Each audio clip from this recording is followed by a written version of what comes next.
6 billion who watched the 2012 Olympic Games in London, or the 3.2 who tuned in to watch the Rio Games 4 years later. But the final itself has a staggeringly high audience, and as a single one-off game is really the only direct comparison with the Super Bowl. In 2010, 909.6 million people worldwide watched Spain beat the Netherlands. This would be impressive if it wasn't so misleading.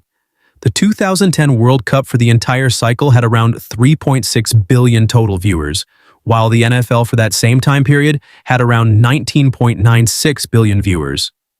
The NFL is watched more, and that's just the facts.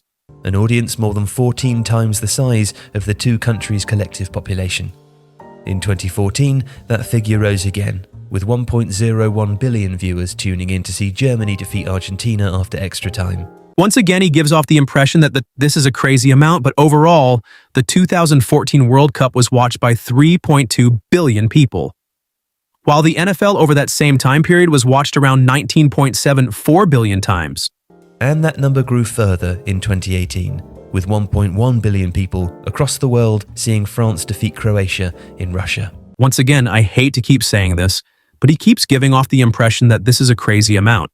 But overall, the 2018 World Cup was watched by 3.572 billion viewers, while the NFL over that same time period was watched around 19.75 billion times. It's an upward trend for one game, which captures the growth of the event, but also the tournament's truly global nature and the final's imperviousness to the identity or size of the countries taking part. Soccer is global, I'll give it that. But the NFL is just on a whole different level. Money-wise and total viewership-wise, it's not even close.